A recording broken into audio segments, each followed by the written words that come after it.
nga ba ako nagsimulang mangarap? O tama, naalala ko pa yung noong may nakita akong gumraduate.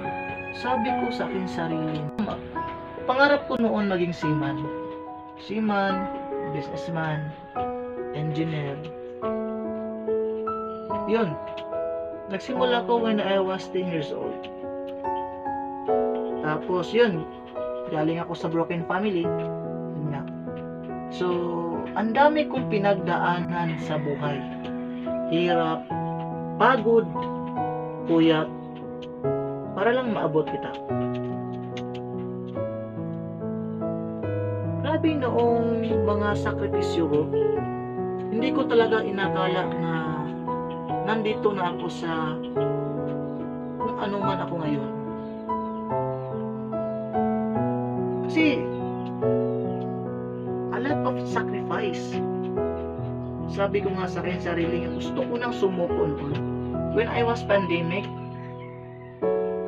gusto ko nang sumuko, gusto ko nang magtrabaho, pero hindi pa rin maiwasan at mawala sa aking isipan na gusto ko talagang makapagtapos ng pag-aaral. So yun nga,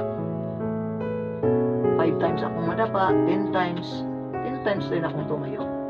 Kumbaga, challenge yun sa may kapal na binigay sa akin. Kumbaga, kung sumuko ako noon, para ding isinuko ko yung mga pangarap ko sa buhay. Kumbaga, lahat naman tayo may pangarap. Ang kulang na lang kasi trabahuin. So yun, tinarbaho kita. Pinangarap ko noon, how many years kitang hinintay? Ilang ulit akong naghintay para lang maabot kita. And now, this is the time na abot kamay na kita ngayon. Sobrang saya ko. Bakit? Kasi hindi lahat ng mga tao na maabot ka. Yung iba sumuko, yung iba nag-proceed. Pero isa ako nila doon na kumbaga hindi ako susuko. Sabi ko nga sa sarili, gusto kitang abutin. Hindi ako susuko kahit anong mang mangyayari sa buhay ko. Kumbaga may mga problema. Kasi wala akong family dito eh. Nag-iisa lang ako talaga. So walang family ko inside. So yung pinaghahawakan ko lang ang Diyos. Sabi ko nga, Lord, tulungan mo ko nga makapag-aral. Tulungan mo ko nga makapagtapos. Kasi ito yung pangarap ko na makasuot ng tuga. Ngayon,